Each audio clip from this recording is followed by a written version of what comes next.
gummy bear.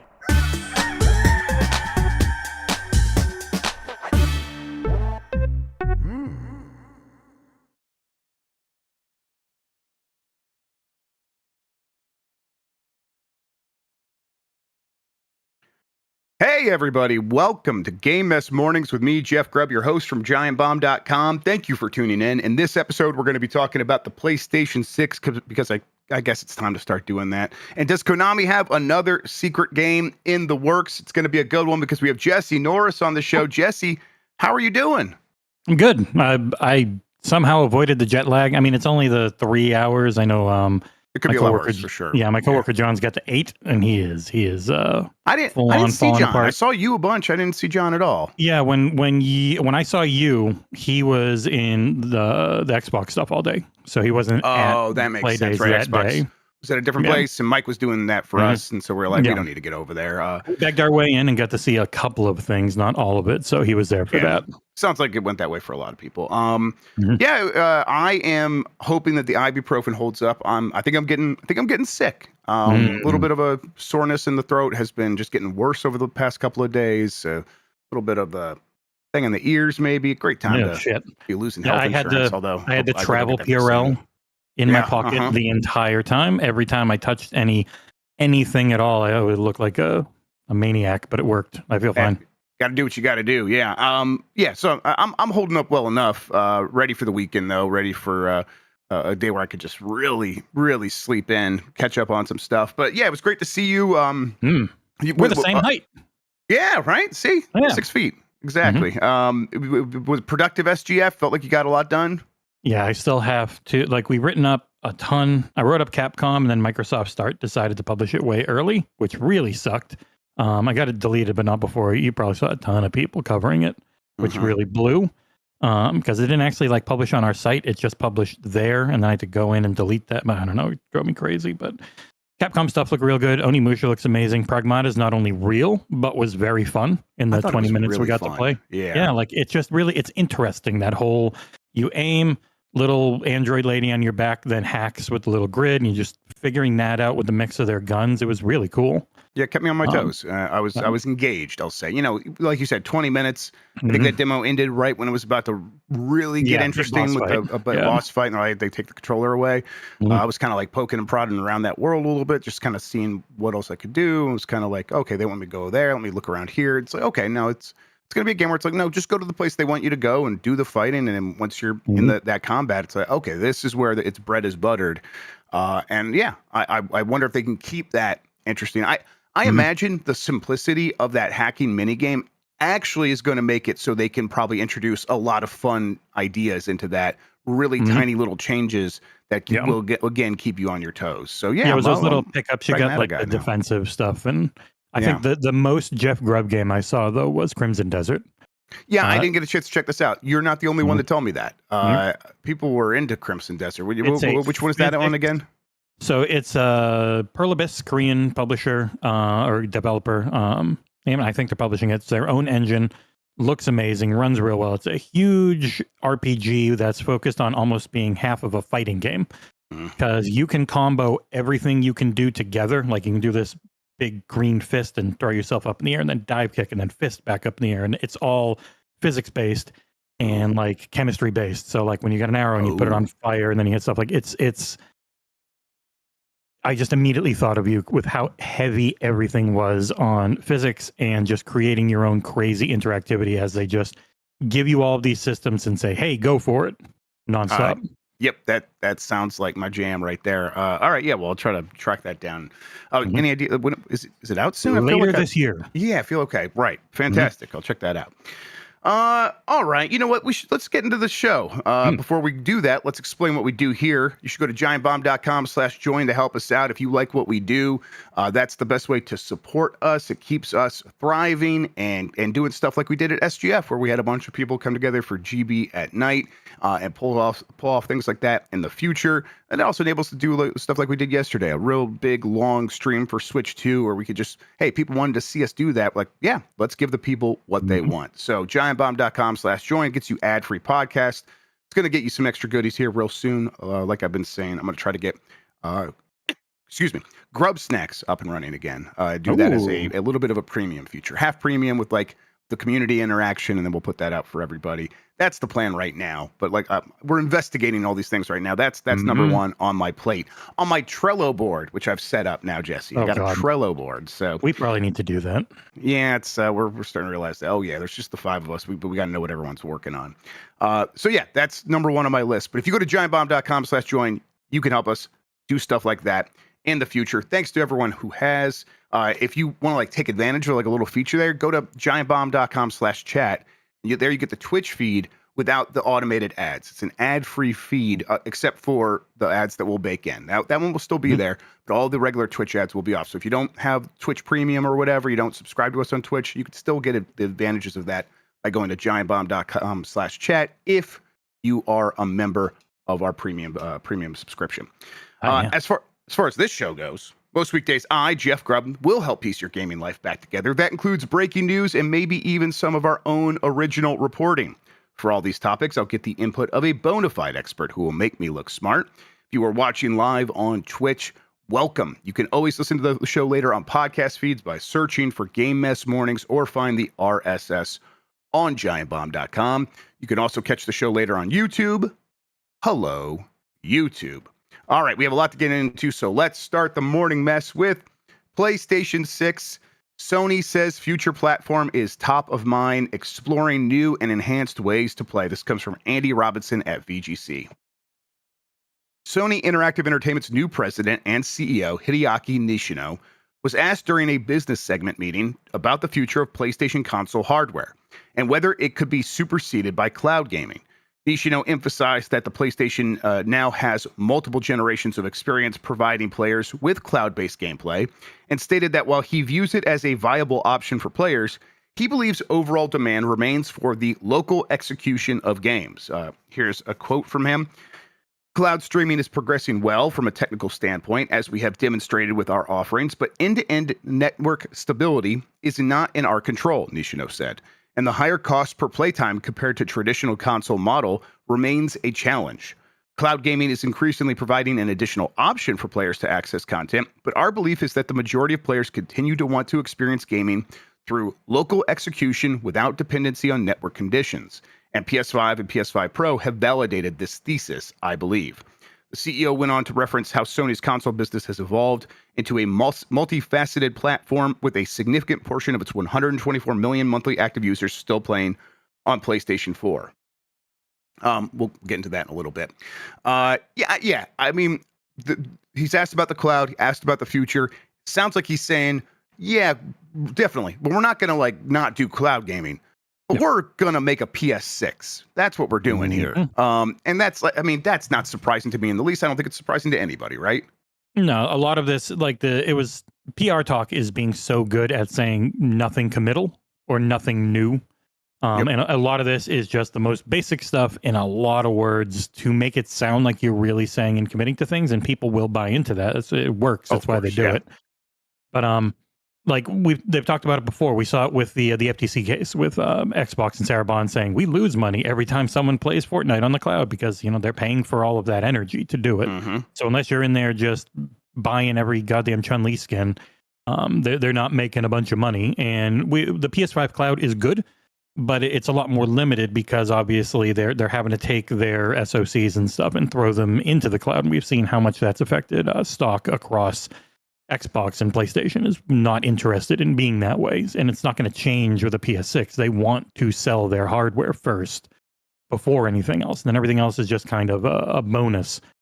So they were never going to be the type to move quickly away from their own hardware because they are the default third-party platform. Like it's just what people are used to globally for the most part, outside of Japan, which is Switch. Andy here references the FTC documents that some leaked, some were just, public in other ways. And as part of that, there's a little bit of research, a little bit of like Sony giving some of its information up, but because it was not suing, but however you would phrase that for being part of the FTC trials. And it's at that time, it's like, oh, PlayStation 6 by 2028. Does that still sound right to you? I think 2028 is probably right, but not, obviously not till the very end of 2028 at the earliest, right? There's no way it's going to be earlier than that. Like, they're pretty much always 7 to 8. So you would think the difference this time will be handhelds, because there's been tons of leaks that Sony's working on 2 SoCs, that Microsoft's doing all of this. Whatever they end up doing, probably mostly third parties and having maybe their own reference hardware for next gen. Timing is going to be weird, and I don't think it's going to be they both go at the same time type of situation again. I do think it's going to be a little more spread out and become that more multiple things during a generation to take advantage of uplift. Maybe not so much with PlayStation, but if they end up doing that handheld and it's like a PS4 native that can stream PS5 games, it can stream PS6 games, and maybe weaker PS6 games it could run type of deal. Because they also said as part of this, like, only they're finally half PS5 or more than half user base PS5 compared to PS4, but that they're just barely. So they're gonna keep supporting the PS4 for a long time. Like, most indie games can still run on it, no problem. How long is that going to go? Like, these generations just don't work the same anymore, because everything's just a PC that can essentially have backwards compatibility as long as AMD figures it out for them. Yeah.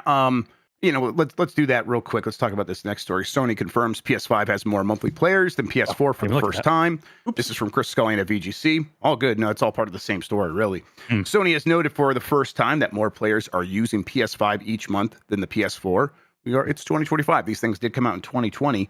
This is the first time the PS5 has more users than the PS4. During Sony's, it's a very different world than we used to have. During Sony's business segment meeting in May 2024, Sony Interactive Entertainment shared an update on the PlayStation business.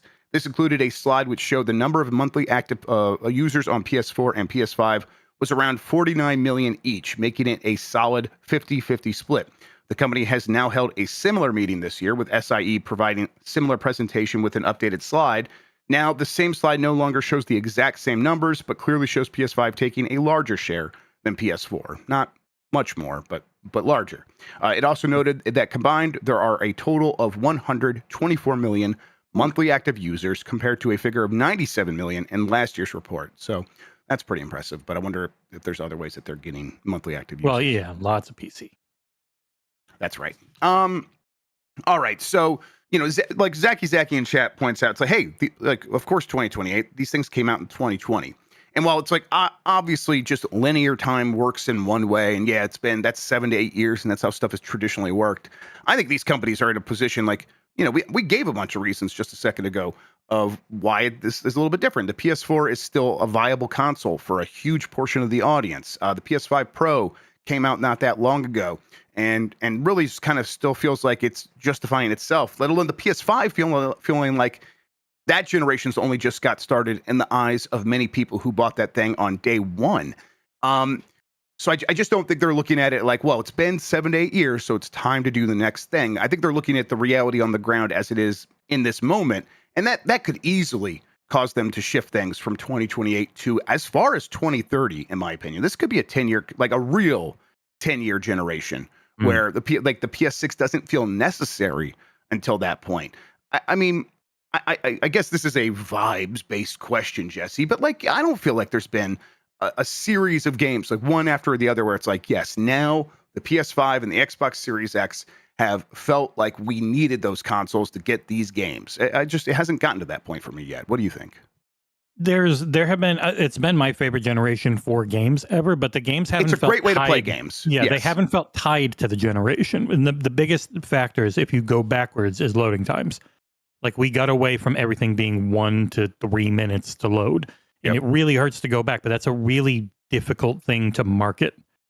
And so it has felt like even Call of Duty is still coming out this year with that great and disappointingly good trailer.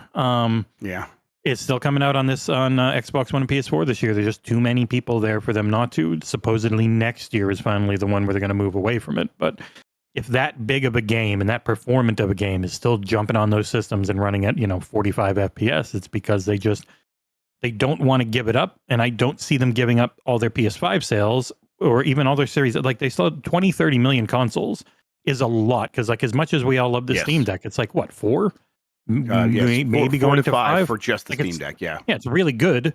But then you got to remember just how many consoles are out there. And once Sony's got 70, 80 million PS5s and they're about to do, you know, a couple of years later, a PS6, they're not going to drop PS5 support for a long time anyway. So for most people who are on those things, like it just looks and runs better, but it's going to be mostly the same stuff again for a long time. So it is that incremental, well, I don't need the iPad Air 2024. I've already got an iPad Air 2022. I'm fine type of mindset that people are going to have, especially with how expensive everything is. Right. And it's almost like, the PS5 will be, you know, more than just viable. It will be the way most people are just going to want to play, because you're right. It's going to be expensive to upgrade.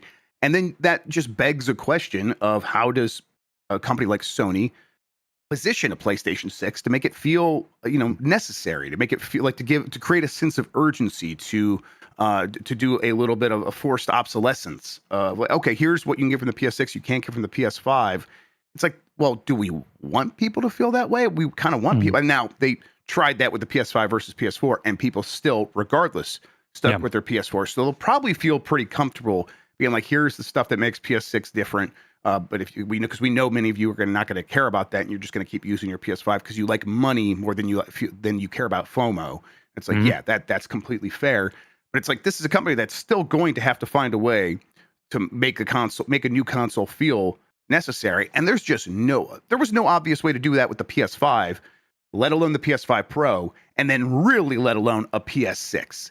8K is just not ever really going to be a real thing. No. Not for video games, not for content generally, until like TVs are 150 inches, which they probably aren't going to be, because a certain size, you're just talking about the size of people's homes not being able to accommodate that.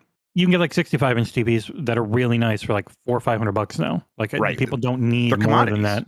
Yeah. Streaming's never going to go above that, because then you need a bit rate that most don't want to do already for 4K. And like they tried real hard with the power of the SSD and all that stuff on the PS5. Like they're really good with their marketing to try and push stuff, because they weren't lying. It's a good SSD, but it's not special, and it wasn't necessary for most games. Like Godfall was PS5 one, but no, it eventually came to everything, including last generation. Like they know how to talk things up. I'm sure they'll figure something out, and people will buy it for the first few years and then come back and look at it and be like, oh, yeah. Yep. They're just fun games. Yeah, exactly. And it's like they're going to be like, when we're talking about Nintendo not being fun with the Switch too, it's like, everyone's going to be kind of in that same boat where it's going to come down to the games. And that's, you know, prohibitive in its own way for a Sony and a Microsoft, where, well, they're trying to be the most immersive, the most high fidelity, and that stuff's expensive to produce. And to be able to stand out in that crowd, you're going to have to spend Rockstar and Naughty Dog money. And most people are just going to say, well, no, we're not going to do that. Find other ways to stand out. And the reality is, the list of other ways to stand out other than spend more money than everyone else is very short, and really just comes from some, you know, genius team of designers that are able to create new ideas that are stuff that feels new and fresh, like a Breath of the Wild or something like that. And that's, you know, kind of one of the things I think one in a million. The way Xbox is attacking it, from what we saw, is like their teams working together on Unreal Engine 5 for their own fork. Because like they're not bigger. Obsidian's not a big team, but the Outer Worlds 2 looks infinitely better than the first one did. Wasteland 3 was butt ugly, but then Clockwork Revolution is friggin' gorgeous, and it's because they've got the Coalition, they've got Ninja Theory, they've got even Undead Labs, like they got multiple motion capture studios, all that type of stuff. Spreading out those Take-Two style Rage Engine costs is one way. PlayStation was really good having their ex-dev go around and help with stuff, and then they fired a whole bunch of them. So it's like, I'm not sure, because they've been fighting the ever-increasing costs. Like they wanted to do Spider-Man 3 split in two, $80 each. Mm-hmm. Like it got real bad for them. That was going to be the answer there, and it's like, no, that's where we are really at with this, and you know, doesn't sound like they might follow through with that, but just heavily considering it was like, oh, okay, that's, to me, that's a bad sign for where you think games are at. If that's the answer to, hey, these things are getting expensive to make, and to be clear, they're getting very expensive to make. Spider-Man 2 was $300 million according to those leaks. It was the financials a couple months ago, and they're like, essentially, they said, we've reined in costs. Like that was a big focus. I want their margins higher, because they're making $1 bajillion. They just want to keep more. Yep, exactly. They want that growth. They want to see, well, hey, we have really figured out how to get these trains to run on time over here at PlayStation to the point where we are making a lot of money. But we have tapped out on that growth. Like, it's very profitable. Profits are not what make investors happy. It is growth. And God, that's very frustrating, because it's like, man, Sony really did get to a point where they figured out their business and should be applauded and should be like, hey, this is an impressive thing you have running here. That you should be rewarded for it. And it's like, nope. A bunch of investors are going like, all right, now can you do 2x, 3x can you this next year? Carry this entire corporation even more, please? Yeah, It's wild and stupid, and I think everyone knows it at this point. Yeah. Stick with a couple more Sony stories here. Sony says it will continue to adjust PS Plus pricing as more players choose higher tiers. This is from Chris Scullion at VGC. Sony Interactive Entertainment's CEO says PlayStation Plus prices will continue to change, noting that subscribers continue to opt for higher tier despite price hikes. In its latest business segment meeting, Sony noted that in its financial year 2022, 2023, and 2024, the percentage of PlayStation Plus subscribers on higher tiers has continued to grow. Subscribers are increasingly choosing our premium and extra tiers, which now represent approximately 38% of total subscribers, SIE president and CEO Hideaki Nishino said during the presentation. This was supported with a chart showing that while 17% of PS Plus subscribers were on the premium tier and 13% were on extra in fiscal year 2022, this had increased to 22% and 16% respectively for fiscal year 2024. So basically they're like, excuse me, like, hey, we raised prices, more people are still getting it. We're going to keep an eye on this, and they're like, we're going to raise prices. We know everyone's going to raise prices on everything across the board. The cost of buying a physical game, the cost of subscriptions, the cost of the consoles, the cost of the accessories, all this stuff has gone up. It will continue to go up, just like everything goes up in price. Although I do think we got a little insulated in video games, having $50 games for so long, then having $60 games for more than a decade, like much longer than a decade actually. And so it's like at a certain point, like that anchor price really set into our psyches. And now it does feel like, man, these companies are coming for us, because I think they realize they got us a little bit like fish in a barrel, where we have made it clear that, yeah, even though there are these other options, if you have not gone to PC or whatever for cheaper games over there by this point, it's probably because you really, really don't want to.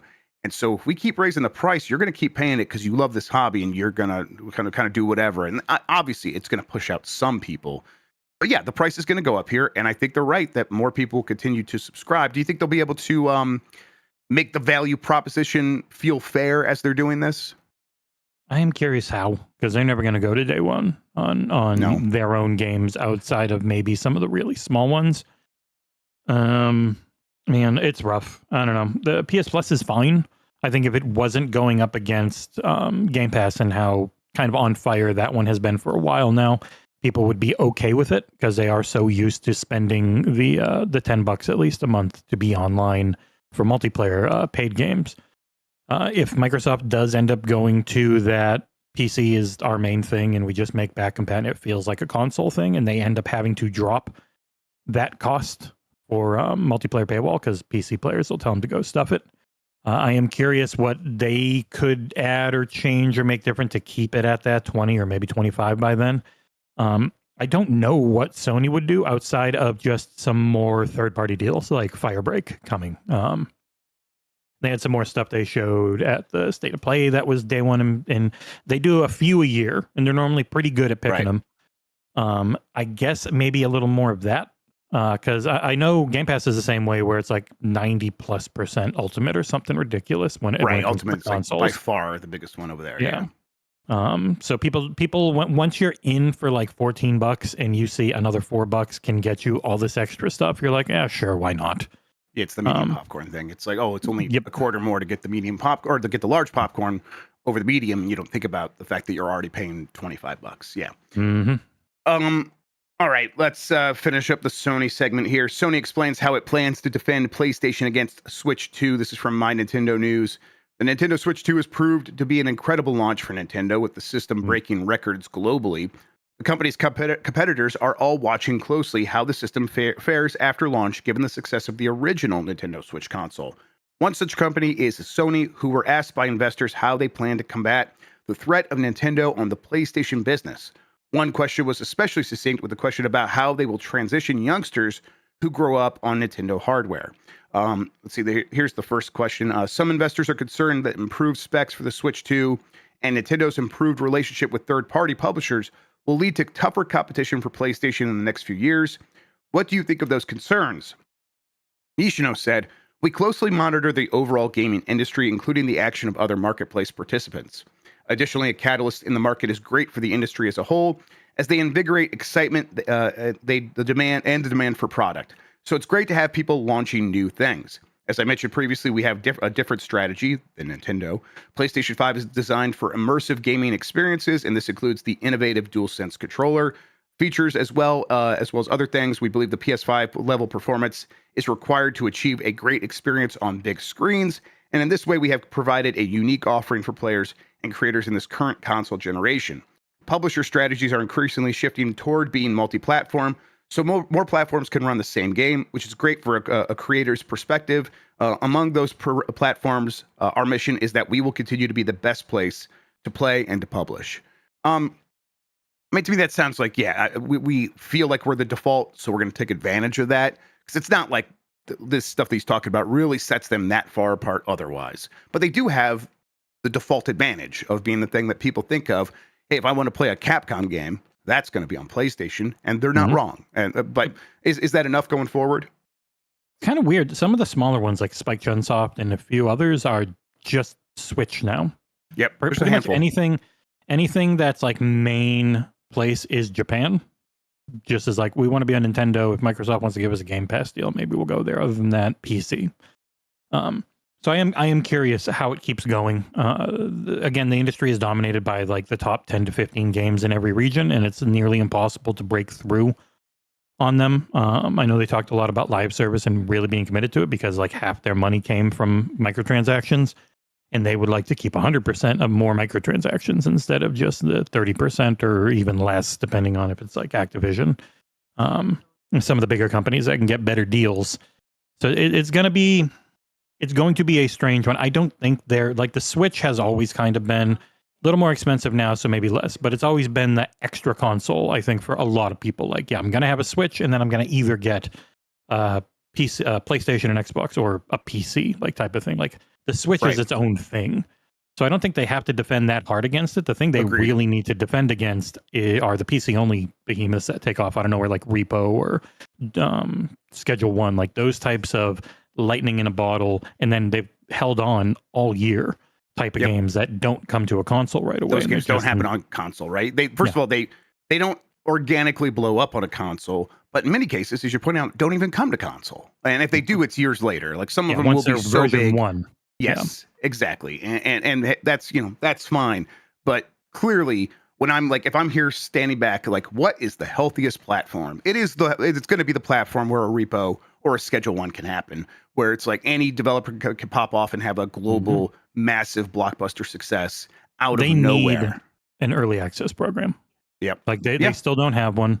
It was a big thing for getting like Pal World and other stuff onto Xbox in their PC store sooner, especially because I think if you do Play Anywhere, you're in that 12% bracket instead of 30% for what Microsoft keeps. Having something like that, Steam's always 30%. They can do whatever they want because they are. There's some wiggle room on Steam if you like sell more than 10 million copies or whatever. But it will be really. It's going to be a weird one, man. Everything's changing, and change is scary, but it can also be really good for us as consumers. Less for the I want A corporation to beat B corporation bullshit that we run into all the time.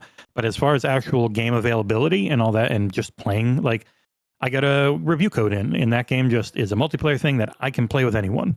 And that used to just not be a thing. I have to have, I don't have this code. I was like, friggin' Night Rain. You don't have this platform, well, you can't play with anyone. Sorry. Like that's just less and less and less. And the more we go down that path, the less the whole like third-party console exclusive ever really makes sense. And I don't know how PlayStation fights against that outside of just making sure they always have everything. Like that is their main thing. We get pretty much everything.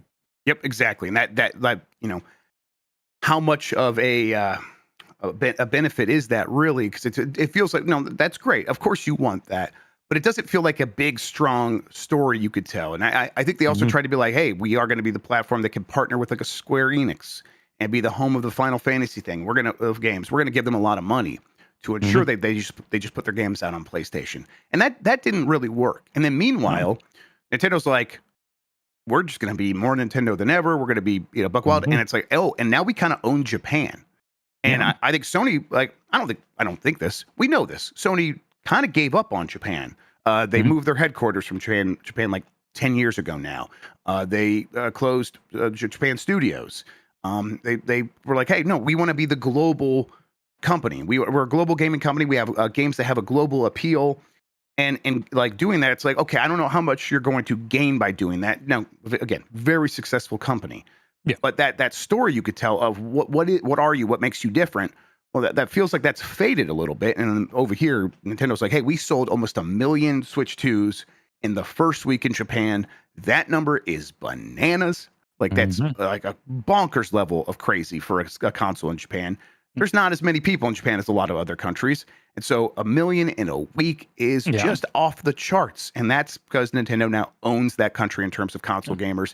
And, that country has a sort of weird relationship with games where it's like, they that was the birthplace of the console in a lot of ways, or the modern console in a lot of ways. And they're like, oh, well, that's great, but now we like playing games on our phones. Like we're a mobile gaming country now, and it's like, well, that was happening. A lot of people are saying, well, that's the end of the story for the console in Japan, and Nintendo's like, we don't think so, and just kept going for it. And now they've been proven right that there is a desire for that, but it's just for the Switch, and now the Switch 2. Yeah, and they kept the price down, which was very smart. Yes, it's a lot cheaper there than anywhere else. Yep, and then meanwhile, PlayStation's like, yeah, well, that's great, but we are going to be the global blockbuster company. And it's like, well, yeah, okay, but you're heading right for a wall of that being really expensive and challenging to pull off. It's that really weird thing of trying to do the short term and long term, whereas Microsoft has definitely shifted to long term while still making more money than they ever have before. Like that's also the thing. People are like, oh, they're struggling. Like, nobody is struggling. Everybody's making insane amounts of money.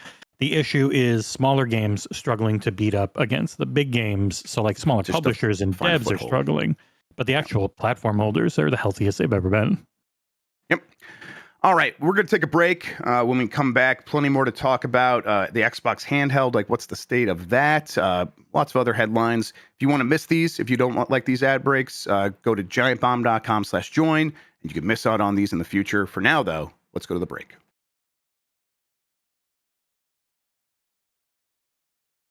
This episode of Giant Bomb is brought to you by giantbomb.com/join. Join us there, become a member. It helps us make fun stuff. It gets you ad-free content.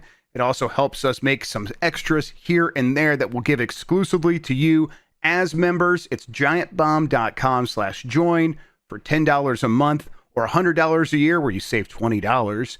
You can support us in making all the cool stuff that we make over here at Giant Bomb. Once again, that's giantbomb.com/join. Become a member now.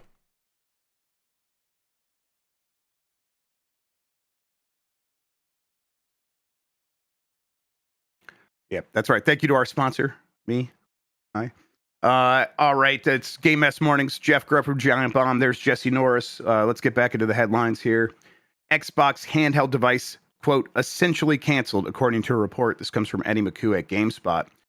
Though Microsoft never announced an official Xbox handheld device, there were rumors about how such a device might factor into the company's next-gen console plans.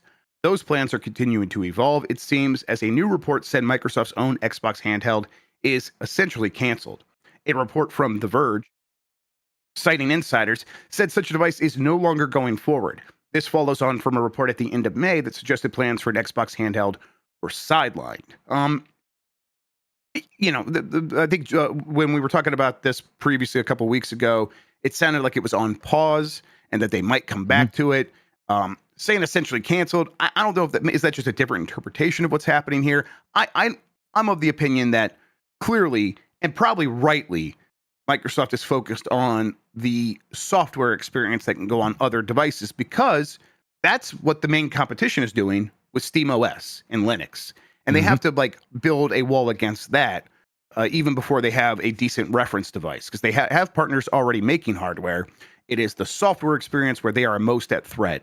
So if that's their focus, I think that's the right move. Although I was really looking forward to seeing like what the Surface team maybe could do with Xbox hardware. How are you feeling about this? Annoyed about insiders always setting expectations. This thing never existed. They've never talked about it. It's not a thing. Where it is, where it's at, what they're doing internally, no idea. I've kind of gotten to the point where I know it really pushes SEO. Is amazing. People are way into leaks and all that type of stuff, and reporters should report. But as far as like what this means, no idea. Like it could mean everything. It could mean it's gone. It could mean nothing. That is just instead of coming out in 2027, it's 2028 or something. Like, because when they've talked about taping out their hardware before, it's like a decade-long process to build a console. It's not quick. It's not generally a few years. Like the PS5 Pro was a few years, which was surprising. But that it was also mainly a GPU upgrade and getting some newer ray tracing tech. It's essentially the same CPU and all that stuff. So what it ends up meaning, like their big push, and they talked about it in their only 4 games experiment, which went wildly successful, which is why they're doing everything now. Meeting a couple years ago of the forwards compatibility team.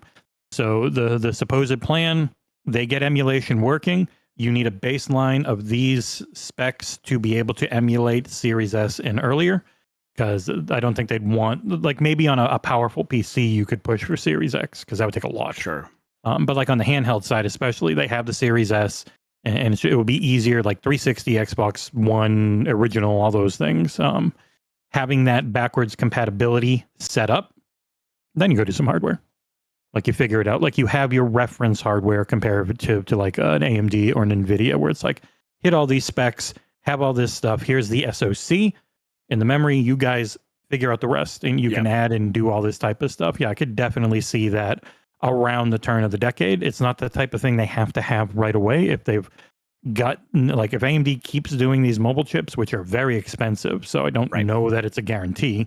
Like this is the first Z2 Extreme, even though they've talked about this chip for a while. It'd be the first thing to actually have it, because they're expensive as shit. Like the Xbox Ally X is probably going to be like $800 or $900 at the very least, even if they eat some of it. The PlayStation handheld is also rumored to be using that Z2 Extreme as well. So yeah. And those can't do Series S profiles easily. No. Like they can't run them natively. They're 7. You want to run around 17-ish watts, because they're a lot better for that now than they used to be. But even that is comparable to running the old one at 25 watts. And then you plug a Series S into a wall and you get over 100. Right, exactly. And you plug a PS5 into a wall and you get 300, because they actually use a really shitty power supply. Yeah, their GPU is crazy in there, Yeah, like they're just very different targets for performance. So they need to figure out all that software stuff. It's going to take time. But if anyone can do it, it's them. It's way more important to figure out the software first. Like, you know, the hardware can come later, but if this, if making the Xbox games run on PC doesn't ever make sense, it's like there's kind of no point for that in the first place. And you know, kind of bringing it all together, even just running Windows-based games in a way that like feels like a consoleized experience, the way the SteamOS kind of did out of the gate, and has only improved over time to the point now where people are like very excited about SteamOS running on other hardware, including a Roger Ally. This is a point of contention and a point of like of threat for Microsoft and Windows that they have to shore against. And I think they know that. I think that's why they are taking this route of whatever was happening with our hardware team. That's great. We need to get something out that looks good, plays great, and kind of does that thing that we've been promising of bringing your Xbox games into the Xbox interface along with your Steam and Epic Game Store games. And we're going to play nice with everybody. And this is going to kind of be the future of our platform, but it needs to make more sense on a handheld first. So, and they could do that with a partner. And I'm looking forward to it. Sounds like good things out of that, Asus Raj. Yeah, our editor-in-chief, Sikamekiniko, John Clark, who's in chat, got to play around with it for a little bit, and he was like, he's got an Ally X, and he's like, yeah, this feels better in pretty much every way. The ergonomics on it are real good.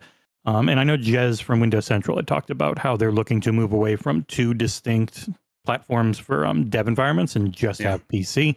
That makes everything play anywhere. That makes everything work on these types of devices.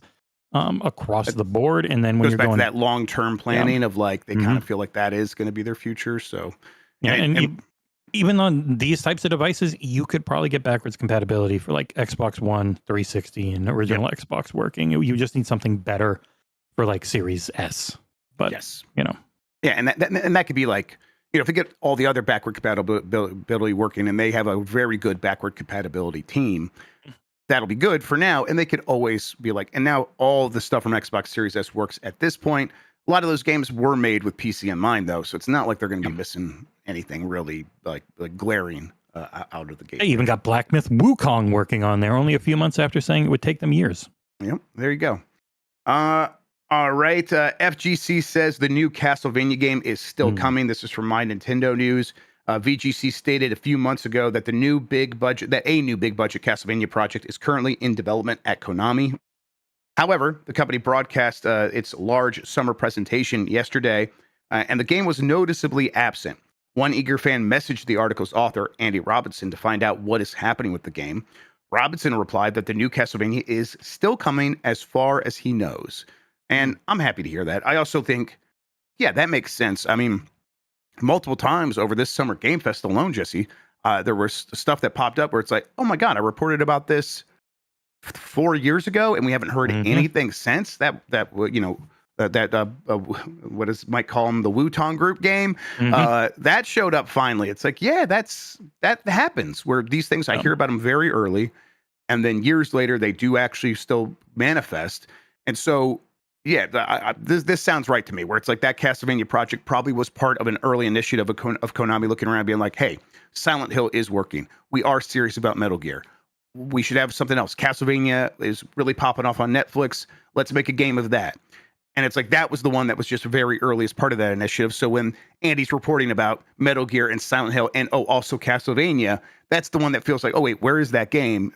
It's just going to take a little bit longer than people are expecting. So yeah, sure. Maybe I was hoping we would see it at this Konami thing, but I'm not surprised we didn't. These things take time. Plus, we got a new Bloodstained coming, which looked nice. But Igarashi's the one that was like, I'm the guy that made that game, even though he didn't like make the original Castlevania or wasn't even like the director of Symphony of the Night. He's the one that actually pulled off I'm the guy that did that. I'm going to make another one of those. And then Bloodstained was pretty good. Yeah. It was, Joe Staten put up a tweet that got deleted. He was like, oh, I'm really glad to see the Wu-Tang thing. They had been with Xbox Publishing when I was there, but that definitely, we had heard that game was in rough shape and it was a Diablo-like, and now it's not even that anymore. So it's an action RPG in a different way now. It's just kind of how they're framing it. When I asked about them, it's like, they were like, hey, we were choosing the right external partners. I'm like, oh yeah, what's it like working with external partners? They looked at each other and did not elaborate. So I wonder if that had to do with Xbox there, but yeah. Let's see. Castlevania, what do you want from it? I think I want them to go all out. If it's going to be a big budget game, make a big new 3D Castlevania, because I think a 2D Metroidvania these days is something we're getting a lot of from a lot of different. There's no shortage. Yeah. There's no shortage, right? And listen, I want them to go back and do another 2D Castlevania, Metroidvania style game again at some point.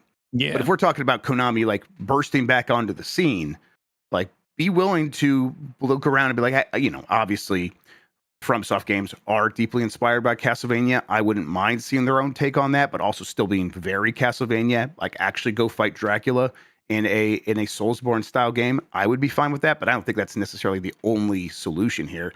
A 3D Metroidvania game that is big budget from Konami, I think would be very welcome. But do you have anything specific that you would want?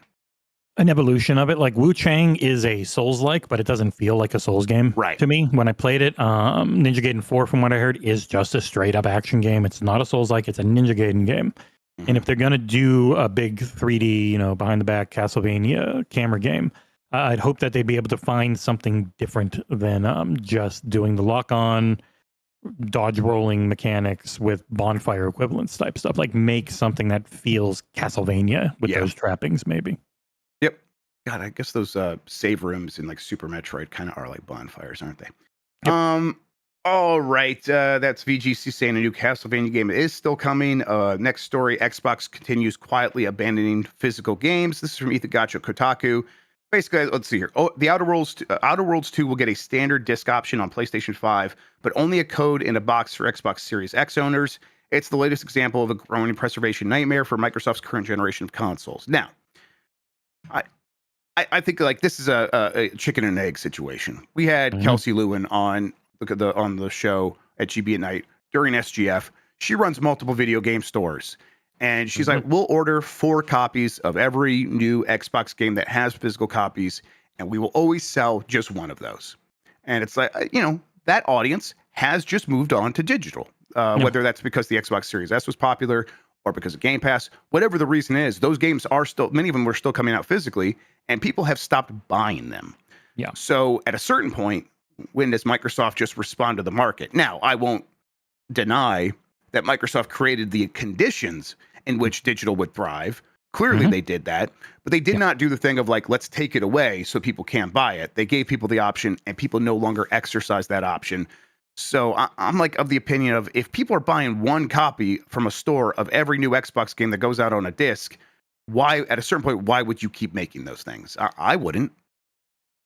They also, I don't think they ever did the licensing for like triple layer Blu-rays, so they stop at 80, and a lot of games end up being above that, so they're never really going to be on the disc because they have the laser that can read them, because you can do movies and stuff, but they didn't pay, because they make most of their Blu-rays, I think, in Mexico, and you got to pay out the licensing fees depending on what type of Blu-ray you got, and from what we know, they're like 98% digital as a company. And I do think it's a mix of the Play Anywhere dual entitlement is pretty attractive for people who have multiple things. The backwards compatibility gives you that, confidence, and it should always be air quotes around corporations, but confidence that your payments stay and that your purchases don't go away as they used to with a lot of other things across the board. Eventually, once the audience has made it clear they're not going to buy something, you're going to stop essentially wasting money making it, which does suck a lot for preservation. I know Phil has talked before about wanting to figure out ways to help with that, but even as the CEO of Microsoft Gaming, if he can't figure out a good return on investment for that, even if it's just really good press, then he's going to be told no. Yep. Yeah. And I think if Microsoft has a game that, is game of the year and it feels really special, I think they'd be willing to work with like a Lost in Cult to make a Criterion version of a physical version of a game later that people can collect at that point. But releasing a game on a disc day one, when you don't know if people if there's a demand for that, I kind of see why they're backing off of that. Now that doesn't mean that all the preservation nightmares aren't there. They are, but that's going to be. The versions end up going to last forever anyhow, and everything's on PC. Yep. So in the long run, the games themselves won't go away. Those versions might, but those versions are just mediocre PC ports that don't run the best. Yeah, comparatively. And really, when we look at preservation for old video games, it's like, we have those cartridges. The preservation thing is happening with ROMs online. Yeah. Like that's where preservation really happens. And having a lot of these games as PC games, you're right. That will be one solution. Although people are going to want the Xbox version as well. But it would be a nice to have. I hope it can be figured out. Yep, same. All right, a couple more stories here. GameStop CEO surprisingly says, is it that surprising, that the company's future isn't in video games? This is from My Nintendo News. It seems GameStop isn't convinced anymore that its turbulent future is in video games as it once thought, or as much of its future is in video games as it once thought. The company has been trying to diversify its offerings for quite some time now, and the current train of thought is to focus more on trading cards, with Pokemon trading card game proving immensely popular at the moment. With more and more people purchasing their games digitally, GameStop has had to rethink its entire purpose. Cohen said that, and that's Ryan Cohen, who is a dipshit. Cohen has said that continuing to focus on trading cards, including the incredibly popular recent Pokemon card set, is a natural extension of incredibly popular recent Pokemon card sets, is a natural extension of GameStop's business. He added that the collectibles could have potential for high profit margins. It's no mystery why GameStop has increased its focus on trading cards. Its revenue in the first quarter of 2025 surged by over 50% on a year-over-year basis, largely due to Pokemon. Jesse, I wonder if there's a bunch of hobbyist stores that are like looking over at GameStop and just laughing, being like, oh, really? This is the business you think you're going to thrive in? Good luck. Good luck with that. First of all, you could sell cards. Target sells cards. You can get them there. But if you're going to be one of these hobbyist places, you also have to like run a community, be willing to like run game nights and have people come in there and hang out. And then you got to get into Warframe miniatures. Like GameStop does not seem like it has the culture to support that sort of thing. And really the culture is kind of like the antithesis of that, where people hate hanging out in a GameStop because they are so aggressive and they force their associates to be so in your face, and they're commission based and all this stuff. I just don't know if it's really going to work for them long term. But hey, good luck. I guess your other business is buying a lot of Bitcoin, so maybe this is better than that. Worth. Yep, exactly. Maybe he thought that NFTs were going to take off and they were really going to have to invest in them. Yeah, they had their whole NFT and they had their blockchain game business and stuff like that. It's yeah. What do you think GameStop's future is? Bankruptcy. Yeah. Yeah, it sucks. It could. There's ways to figure it out. You have to scale down a bit, sure. I think it was Canadian GameStop is going. Oop, you got a visitor. Canadian GameStop is going to was sold off to a guy who just really likes video games and hobbyist type stuff and all that. This could be the future for it, but when you're hitching your entire bandwagon and then Pokemon takes a dive for a few years, then you're screwed completely. Like, it's not going to go away, but maybe it's just not as popular. So you got to always diversify and figure things out. And he seems really bad at figuring anything out. So I don't have any confidence in them. Yep. He was the pets.com guy. I don't know. I think he sold that to Amazon. I'm like, I never really cared to find out. I think that's right. And I did say Warframe minis, which I'm not going to back off. Warhammer. Yeah, they should make Warframe minis. Yeah, that'd be cool. All right, Hitman dev gives update on mysterious fantasy project. This is another one. It's like years ago. Project Dragon. Project Dragon. I was hearing about this. This is from Aaron Garst at GameSpot. IO Interactive has teased more than their upcoming James Bond game. In a recent GameSpot interview, studio CEO Hakan Abrak briefly mentioned that their sixth original IP is currently a previously confirmed fantasy project. The passion, and this is a quote, the passion and being able to pour some of yourself into this is extremely important for us creatively, Abrak said on GameSpot's Summer Game Fest live stream. IO has done, we've really been blessed, 5 original IPs from the ground up throughout the years. We're doing our 6th, which is a fantasy project. 007 First Light is IO Interactive's first licensed game. Abrak said that the only reason they took the project on is that their partners gave them the freedom to express themselves within the game. From the get-go, we didn't want to do a gamification of a movie, Abrak said. We really wanted to have a swing at our young James Bond and his origin story. It's something a bit more dynamic and youthful. Abrak didn't say anything more about their fantasy project during the interview, but he did bring it up unprompted, meaning that they have more to share about it in the future. So this isn't something where it's like, oh, we've heard about this. Tell us, come on, give us something here. And he was like, begrudgingly offering it up. He's like, no, we're still working on that. It's coming. We're looking forward to it. I bet this is another one that is, 6 years away before we really maybe even see anything from it, because that's just the way time works with these games now. But I'm happy to hear that. Like IO, obviously in a weird place right now, trying to do the publishing thing with Mind's Eye. Oof. But I don't think this is holding back that studio in terms of being a developer and putting out games like this. I'm still very hopeful. How about you? I am. Did you see they wanted to do Hitman World of Assassination right from the very beginning, and PlayStation told them no. It made me mad when I heard that, because Hitman World of Assassination is amazing. It's one of the best things ever made. Yep. Whatever they're working on, if they've got that type of creativity going into it, I know this one had been rumored to be in a project with Microsoft for a while, but it doesn't seem like that anymore. You never know. Something like that. Yes, there's a lot of those. This is like in that Wu-Tang thing. Yeah. Yeah, because they're still busy somehow, still working on Contraband. Honestly, I really do think that one might be shown next year. I don't know, because they were like resetting for just showing closer stuff for them this year. But yeah, no, I love IO. I love their games. I would be excited to see what it is. I do not expect to see it for a while. You would imagine still doing content for Hitman, so you got a little team on that doing stuff every now and then. But everyone's probably all hands on deck for their very bland looking James Bond. Yeah, I'm not sure how I feel about that James Bond game. I go back and forth. The game I think looks cool. Just him. Yes. Very bland. Right. That too. Like, how do I feel about this character model? I'll tell you what. I'm glad that it's a younger James Bond, and that does feel like there's more space to play around and try some stuff, and even give the character some emotion you wouldn't normally associate with James Bond. But yeah, I'm not sure how I feel about that character. This is before he's murdered thousands of people as a judge or an executioner, and is just completely dead inside. Yeah, exactly. Oh shit, I'm making my table go down here. All All right. Let's see. Anything else I wanted to say about that? Yeah, they have a new office they opened up a few years ago. So clearly they have expanded to take on a lot of projects. But you're right. I bet it's all focused on James Bond in this moment because that's just when you have a project like that.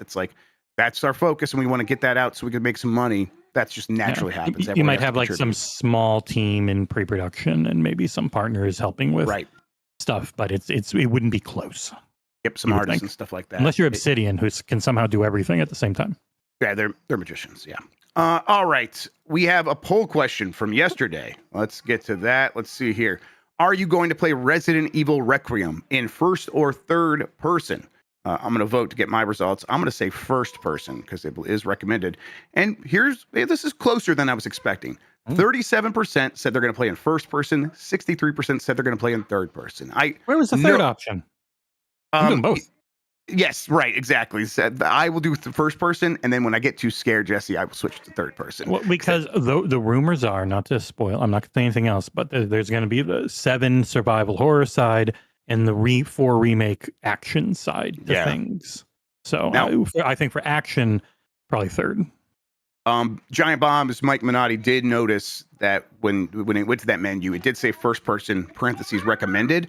I wonder when it jumps between those two things, if they start you off in third person for the action side of things. I wouldn't be surprised if it's like, oh, that's recommended over here, and they bounce back and forth. The game does feel like around you. You need third. Right. The game does feel like it's more ambitious than a lot of than any Resident Evil game before it.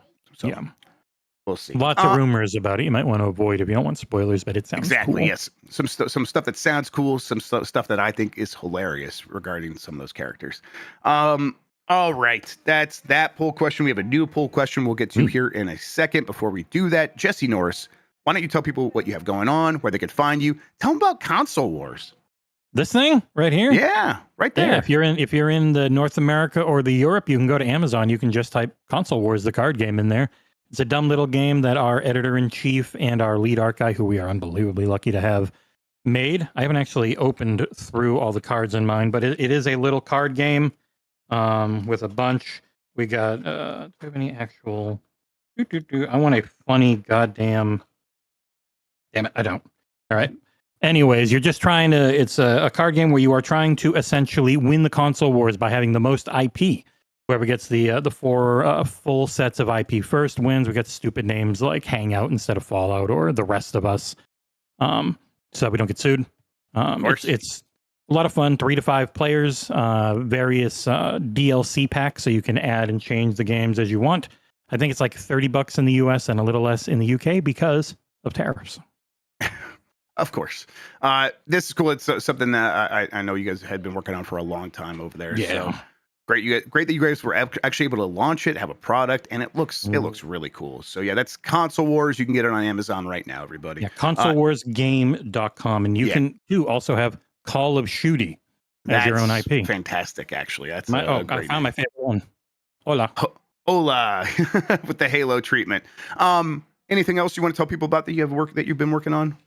There'll be more previews coming up on Summer Games Fest. Everything's just at XboxEra.com. While we've got another company's name in our name, we just like video games. We try to not do this, which is why we made fun of it in a video in a card game. But yeah, just XboxEra.com for all your video game coverage needs, mostly focused on Xbox. All right, new poll question. Do you collect physical video games? Yes or no? No. Those are your options. I want to hear what people have to say. And I guess, answer it how you want, but it's like, well, I buy physical games. Do I consider myself a collector? I don't care. You just answer yes or no to that question, however you feel, like whatever's in your heart. We'll get the results of that. We'll talk about it on Game S Mornings on Monday here on Giant Bomb. Looking forward to seeing y'all then. Speaking of Giant Bomb, we're going to go right into UPF here. We're going to play some Mario Kart World. We're going to do some knockout tour with the community. We'll put some room codes out. We will refresh it from time to time so new people can get in. We did a little bit yesterday, but the plan was always to play a lot more today. We're going to do that for a couple of hours, and then we're going to finish up the week with Voicemail Dump Truck once Bacalar gets off one of his many calls. So we'll make that all happen here for the rest of the day. Looking forward to it. In the meantime, Jesse Norris, thank you for hanging out with me today, man, and talking about video games. I really appreciate it. Anytime. Yeah, it's a lot of fun. Oh yeah, another quick thing. On Monday, we're gonna catch up with the game trailers that we either missed for Summer Game Fest, or the Xbox show, or the many like Day of the Devs had a ton of stuff. Yeah, so much. There was so much stuff that we weren't able to like just sit down and watch. So I've been asking people to send me some stuff on Blue Sky, or even if you want to like start like a Reddit thread, people, and like just start putting stuff in there that you would like us to watch. We'll do that on Monday. So that'll be after Game S Mornings on that day. All right. I thanked Jesse. Thanks, Jan, for producing the show. Thank you all for watching and listening. You are the best audience in gaming. Until next time, have a good one. Take care of yourself, and goodbye. Yummy like a gummy bear.